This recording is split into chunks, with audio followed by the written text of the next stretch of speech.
Hey everyone, you're listening to the Active Turnkey Podcast, a podcast designed for hands-off, passive real estate rental investors. In the Active Turnkey Podcast, you'll hear Tom Olson and Jared Stoutmeister discuss all things turnkey rentals with other turnkey providers, service providers, and rental investors. Our goal is to help you reach your financial freedom and whatever comes after that. Let's go. Hey everyone, welcome back to the Active Turnkey Podcast. I'm your host, Jared Stoutmeister, and we're back with the Tom Olson, and we are here. We are doing another podcast. So I just want to start by just apologizing. We have not been super good at doing podcasts over the winter. I think it's just, I was actually thinking about this morning, Jared, and I was thinking the winters in Northwest Indiana, right outside Chicago, they're real. Yeah. And they really kind of mess up your whole schedule. They mess up everything. I think holidays, messes up things as well. But we kind of were looking here and we're like, we're at the end of the quarter and we haven't recorded a single podcast. We really need to get back to doing this. So we said, hey, let's jump on. Let's get a podcast recorded. So this is where we're at today. This is going to go out right away. And this is going to kind of be a little bit of a two-part series, so not going to be like some big 10-part series or nothing, but a little bit of a two-part series and kind of some things that have happened to us over the last couple weeks. We're just going to talk about, a lot of podcasts, Jared, they talk about all of the good stuff, right? About real estate. Sure. And some of the stuff it's not like it's not true, right? Yeah. I really seriously believe owning rental property is the only investment that I know of. Maybe there's more, I don't know, but that somebody else will actually pay for. And a lot of other podcasts that I listen to about turnkey rental properties or about rental properties in general, your Bigger Pockets, some of your other, guys that talk about turnkeys and all that, they talk about that, right? So it's the only investment that I know of in the world where you can buy a property, somebody else will rent it for you and literally pay your mortgage down. Gotcha. Yeah. It's incredible. The concept is actually, what I mean? So any other investment that you do, you invest in the stock market, you invest in a company, you're a private investor, you buy gold, you buy anything else, somebody else isn't actually paying for that asset. Yeah. Now it does take time, which is the one thing that people normally don't want it to. I think people think that real estate is just a get rich quick thing. It's true. And they see guys that maybe got into real estate and in 5 years, all of a sudden they think they're doing great when it's really just their Instagram reel is just showing their highlights. And we don't want to be that way. Sure. Right? We want to be transparent. We want to tell you guys that now, we don't want to take our clothes off. No. Like that. We're not going to be that transparent, Jared. That's okay. Crazy talk. I didn't know where you were going there. Some guys are very transparent. That's fine. We're not. Yeah, interesting story, but that would get us way off topic here today. Something that just happened to me this morning. But anyways, back to our podcast, the Active Turnkey Podcast, the best way to buy rentals, by the way. It is. You do have those good things that happen, but there are bad things that happen. Yeah. Jared. So, in real estate, bad things happen. So, Jared, maybe just kind of kick us off a little bit and just give us a little bit of the things maybe that's happened to you over the years and things that you didn't expect or anything. Yeah.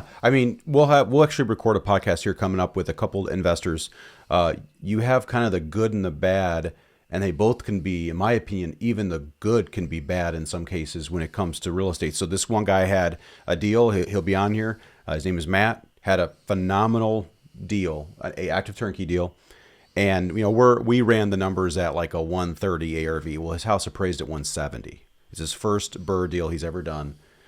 And that's amazing. You're saying that that's bad? Yes, I am. Okay, guys, listen to this. Yeah, it is. And you know where I'm going. When bad things happen here. Yeah, so that's everyone would say that's good. It is good, but the bad thing is it sets a bar for expectation. Okay, and now I guess now I understand. And I've had this before. I had a guy who had a very similar experience. His first deal, we've done hundreds of these active turnkey deals, and I usually don't like for them to have a really bad experience, as in nothing went well. In this case, the project went well. Obviously his appraisal exploded. He took money home at closing. It's bad though because of expectation. Now every future deal is measured now by that first one. That is not really. He got the 1 out of 100 or the 1 out of 50. Yeah. I don't like those either. I kind of hate it when investors get those. Yeah. I mean, I like it in the aspect of like 99 times out of 100, they're ready to buy another deal right away because they're like, hey, like this first one went so well. So that's good for a certain to a certain degree, but like we try to set those expectations. Yeah. Hey, you got lucky. Like this is not the normal thing. So it's kind of a bad thing. Good for you, but it's not normal. And so that's the point. In fact, the guy I mentioned from years ago, his next one was really bad. And so he had two polar opposites and neither one of them were normal. Mm-hmm. And so that's the one thing I would say. And of course the bad one is you have a poor appraisal. And that's not I would say, but that's probably more realistic if you're talking like $5,000. I think I had one recently where it was like $5,000 off the estimated value. That's not even horrible. But yeah, I mean, I know we just had two appraisals ourselves personally that came in this week, and one was about $15,000 low, and one was like $25,000 low. So, when you're doing cash out refinances, this is one of the risks. It is. Like to me, I don't even know that this is a bad thing. I think it's bad for us maybe that somebody got a great appraisal because now the expectation is there. And I didn't know we were going to talk about this today, and we weren't even planning on talking about that. But it's for us, like this, that happens to us. Like we just had two appraisals. One came in $15,000 low. One came in $25,000 low on a cash out refi. Yeah. But ever since the beginning of Active Turnkey, even when I wrote the book Active Turnkey, say it, like one of your two biggest risks are you don't know what you don't know. And you can't control. And just like if you were to go buy a house, anything that comes up with the repairs on that house is just it is what it is. Yep. Like you got to pay for it. I mean, kind of piggybacking off of that. This wasn't one of the things we're going to talk about today, but I know we also just had a project that just took us forever to get done. Mm-hmm. It's not normal. Normally we can kind of stay within a couple month timeline. Right. This one just dragged on. I think it's been 6 or 7 months. Getting done. We've had problems with the city. We had problems with, I think the city wanted us to pull a permit, if I'm not mistaken. So we weren't doing anything plumbing in the entire house. Like literally nothing. Like the sink was fine. Everything was fine, but we were changing a toilet and they wanted us to pull a permit to change a toilet. Mm-hmm. I don't understand it. And it's a city that hasn't been a rough city to work with for decades, and now all of a sudden there's a new sheriff in town and a new person at the building department, top to bottom, and permitting and everything. I mean, literally, it takes 4 weeks to get a permit in the city. So you gotta know somebody. So those are kind of some bad things. So we've got some things as well, but those are real. And those are real, absolutely. That's real stuff. That's real life. This stuff happens, and like you said, it wasn't always that way. So sometimes you have cities that have. I mean, we've seen this with Gary, where it just ping pong, hard to get things didn't go well in the city. Then you come in, and you get new guy comes in, and it makes it streamlined. It's nice and easy, and then they have another guy that comes in, and then makes it more difficult again.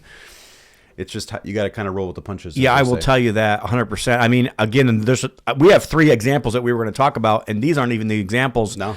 Another house right now we've got listed for sale, and we've been working on this house for 6, 7, 8 months, maybe 9 months. Never had a real problem with water in the basement, and all of a sudden we got a massive rain last week, and we've got tons of water in the basement, and it keeps coming in, and it stopped raining. Mm-hmm. And it's supposed to be getting fixed this week. Praise the Lord. So I'm happy about that. I've got a foundation basement water proofing guy expert that says he knows exactly what to do with it, and I'm trusting him because he's done good work for us in the past. But I mean, and honestly, what I told the investor on this particular property was, hey, this is bad news. In hindsight, we probably should have just done all this at the very beginning. Sure. Because we thought about it, honestly. Like I had actually thought about doing this, and we decided to do parts of what we could have done, because you just don't really know. I mean, at the end of the day, you want to be good stewards of the money that you have. Sure. At the end of the day, you don't want to spend a dollar you don't have to spend. Yep. But hindsight's always 20/20. You don't always really know until that happens. Of course, there's no way to know that. But but the good news, honestly, so it's kind of bad news. But on the flip side, it is really, in my opinion, kind of good news, because if this house would have sold, this house has been on the market for about 2 months. It's true. And it didn't sell. This has been a little bit of a rough year on sales on the retail side. Houses are still selling in Northwest Indiana way better than they are like in other markets like Florida. They are still selling, but it's tighter. The prices got to be a little bit lower than what they were a couple years ago. Things kind of come down about 5%, in my opinion. That's kind of what I've seen. In some of these higher retail markets, like your $300,000 and up, which maybe isn't higher retail, but you know what I mean. But if this house would have sold, it's very possible they could have ended up with a lawsuit. So now to try to create, get rid of that possibility, I think is a good thing. So, also something that happened to us recently, in one of our houses in Florida, was we had an outside AC unit stolen, swiped. And not only that, so this is the kicker. This has never happened. We have 3 things that have never happened to us that are bad. And again, we're just laying it all out there, guys. These are bad things that have happened in deals that we know of recently. And that's what this whole podcast is all about. Hey, bad stuff happens to good people. It happens. Me and Jared were talking before this podcast, and we were like, should we put bad things happen to good people on the podcast, or should we just make bad things happen? Because maybe not all people are good people. I don't know. But, hey, either way, we're going to assume everybody that's listening to this is a good person. You're a good guy. Good guy or girl. Yeah. So when bad things, so we had an AC unit, which has happened. Oh, yeah. I will tell you, whenever you're in, and honestly, I feel like it's creeped up to even B markets. Like if you're in a B, C, or D market, and you have an empty house and people know it's empty, there is a risk right now of your AC units getting swiped. So, so some of the things that we've done in the past is we've put cages on them. We've put fences around them. If it's a fenced-in yard, the chances are lower. I think because people can't see them, Sure. from the street. I don't think we've ever had if one they're stolen behind the house, they probably get stolen less often than if they're on the side of the house and they can be seen and visible. But in this instance, they actually broke into the house as well and stole the inside unit as well, which can't ever remember that happening. It's always been like somebody comes in quick, they swipe an AC unit. And I would say, Jared, out of the 2,000 houses that we've done, how many AC units do you think that we've known of getting stolen? I can think of 10 to 15. I was going to say 10. Yeah. Yeah. So probably 10 to 15, out of those deals that we've seen. So you can kind of do the math yourself. And honestly, we work in a lot of C markets. A lot of the houses that we've worked in over the years is a C market. Now I'll tell you, this particular house was not. This particular house was definitely a B market. Yeah. It's probably a high $200,000 house, between $250,000 and $300,000 house in the Pensacola market. And their prices there tend to be a little bit higher than they are here in Northwest Indiana.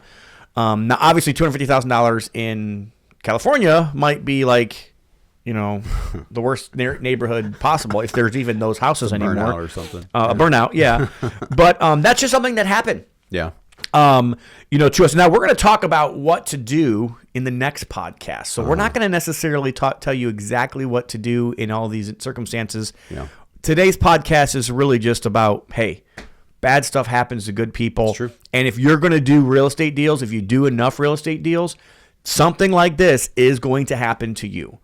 And honestly, if it doesn't happen to you, you might be spending too much money on precautionary things. You might, there are definitely ways to reduce the risk for all these things, but sometimes it's not really worth the risk versus reward isn't really worth it. Yeah. When it comes to that. Now this next one is this blows my mind.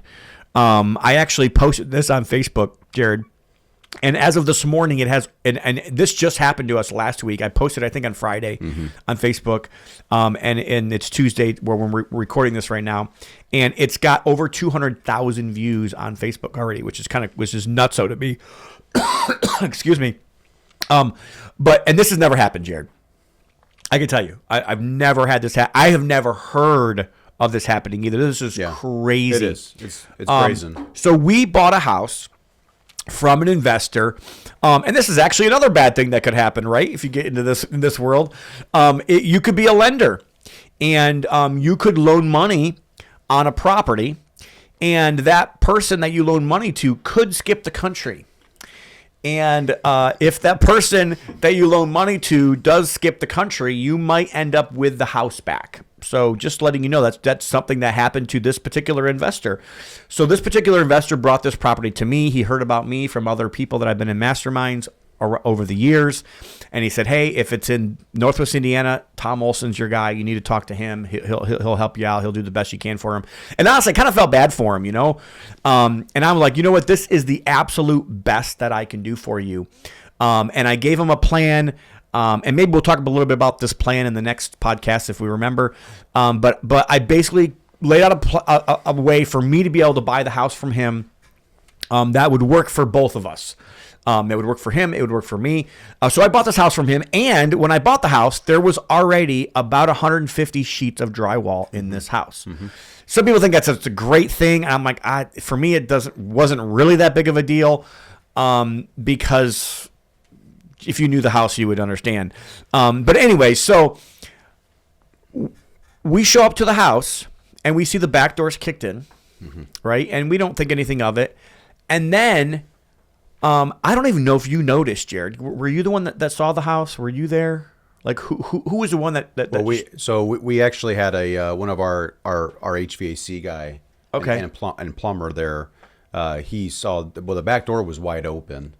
The front door, the lockbox was destroyed. Yeah, so somebody destroyed the lockbox. Yeah. But I had been there the week before that, and the back door was open then too, like just standing wide open. So secured the place. And he didn't know this, obviously, and right. We didn't really know about this until we went to the property. Mm-hmm. But they had stolen like 80 or 90 sheets of drywall. Yeah. Like, think about how much work and effort that would have taken. Yep. Jared, like, and we didn't have cameras at the property at the time. We do now. But sorry, we're getting into next That's true. Next podcast here. But teaser. But the neighbor. So think about. So one of the things that you can think about is, do neighbors have? There's a lot of cameras now on a lot of houses. So the neighbor had a camera, and the neighbor had a video of this dude strapping down the drywall, looking at the camera, because it was one of these like cameras that like whistles at you when they see motion, and he looked right at it. He looked right at it. Heard the whistle. We got like great kind of great picture at him of him. But I'm just saying, man, I just can't even believe that could possibly happen. I just think like how much time it had to have taken him to just go in and out of that house. Well, the other thing is that he did it during the day. Yes. It was during the day. That was the part to me that was honestly, so crazy. I actually think more of this happens during the day than we think or understand. I don't think a lot of this happens at night. I think a lot of people think that all the thefts and all those things happen at night. I think things happen normally, like right in the morning, right as it's getting light, and right like, in the evening when it's, but I feel like this guy was right in the middle of the day, like 10 o'clock in the morning. And so that's never happened to us before. And then a third thing that we're going to talk about, and this is a little bit of a funny story. Jared, you want to take this one? You know more about this one than I do. Yeah, we in some areas we do want to keep our investments safe, so we do invest in cameras. So Tom already mentioned that. When we had and cameras. I'll say not a lot of houses. No. Like right now we probably have, I don't know, 16 or 18 projects going on from different places. Mm-hmm. And out of all those houses, we have cameras on 2 of them. Right. So one is a house that actually had a problem with somebody. Mm-hmm. This one was more preventative. Yeah, it was more preventative. Yeah. And then the other house is another lender that had to foreclose on it. It was a different situation, not the guy that, if you know who it is, that moved to Mexico. Not that, had nothing to do with that. But another person who's actually a local guy that, the guy had to foreclose on. And when he foreclosed on him, he listed the property for sale, Jared. I'm not sure if you know this or not. He listed the property for sale. And when the agents came to show the property, there was somebody living in the property. So he had to get a restraining order against him, and he put up these cameras to make sure that that wouldn't happen again. Yeah. And so that property has cameras on it as well. So go ahead, Jared. Yeah. So we have our own cameras that we use, and they're remote. We don't, and so for us, a lot of these houses, we're not putting up internet. So they're like by T-Mobile or what have you. Yeah. So T-Mobile has these, like they're kind of like they have cell data inside of them. Yeah, that will very be nice. sent out. They're very useful, and they take clips. So I armed the. I usually arm at beginning, disarm at the beginning of the workday, arm at the end of the workday, and I armed it on a Friday. Had zero notifications until I think it was a Monday evening.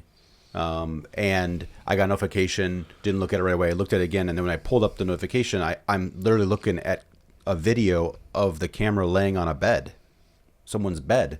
And then I can hear people talking. They're talking in Spanish, and they're listening to Spanish music, Spanish TV, and they're trying to like program. I'm literally watching them trying to program reprogram these cameras. I think you could actually see his phone. Yeah. And he was trying to like watch YouTube videos to try to like figure out how to reprogram one of these Argo cameras. And it has the location thing, and the location actually wasn't working. We need to look into that.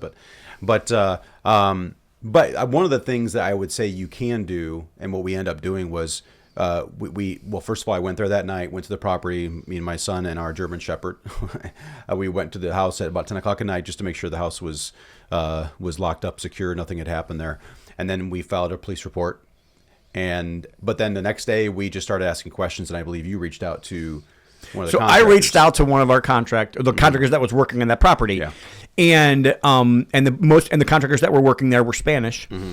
And I just asked the guy, how well do you know your guys? Like how well do you? Because I was like, man, I don't think. I mean, I really didn't think it would be him. I didn't think there'd be a problem with like his guy stealing the cameras or something, or anything.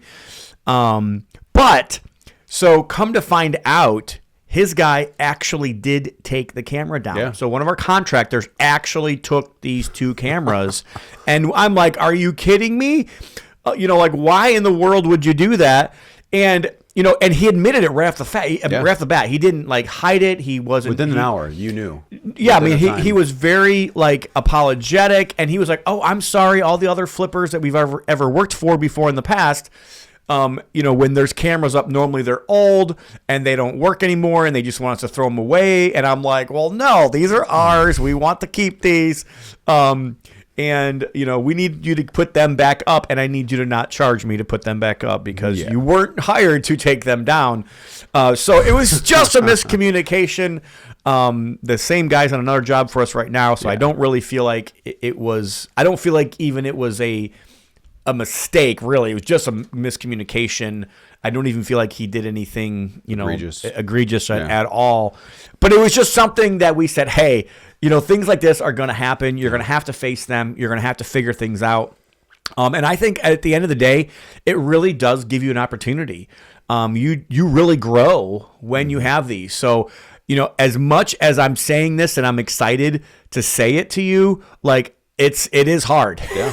I'm going to admit it. Very frustrating. There are times where you're going to be frustrated, and things happen that don't make sense. Things happen with tenants that don't make sense. Mm-hmm. Things happen with contractors that don't make sense.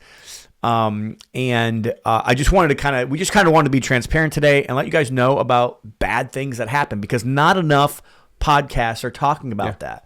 Most of the podcasts out there, most of the gurus, most of the people that are telling you, how wonderful real estate is. And I believe it is wonderful. I really do believe it. I believe if you go back in history and look at property values all the way back to like 1920. There's only been 3 or 4 times where property values went down in value.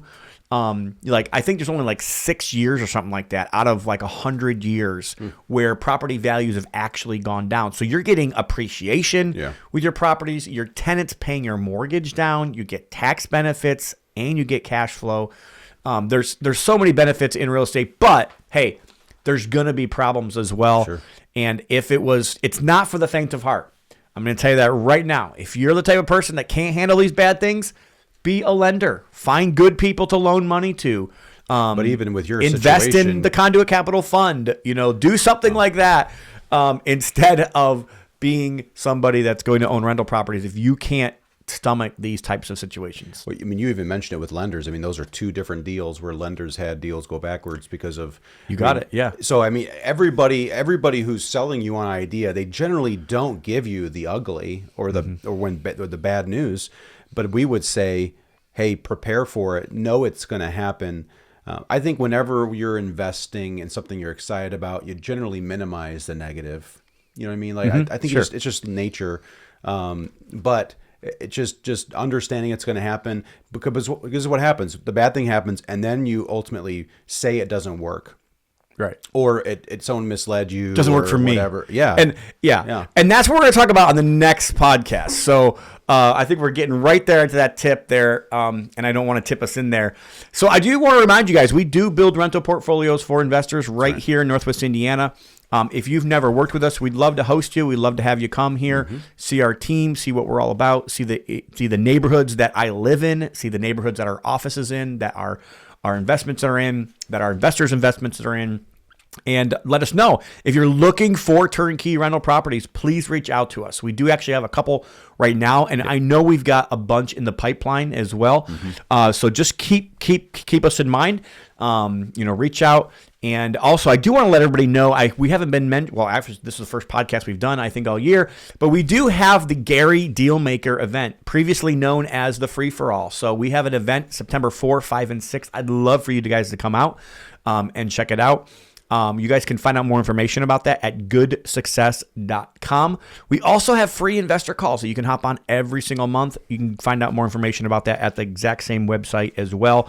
And then also, if you're local to Northwest Indiana, we do have a Dealmaker meetup group every single month. And these Dealmaker meetup groups are popping up all around the country, guys. So especially on the East Coast, Midwest, South, and in the Southeast, this Dealmaker community just started last March, and I believe this week we will sign up our 25th location across the country. So I'm super excited to be a part of this with our club, and we even changed the name of our 3-day event to be part of that community.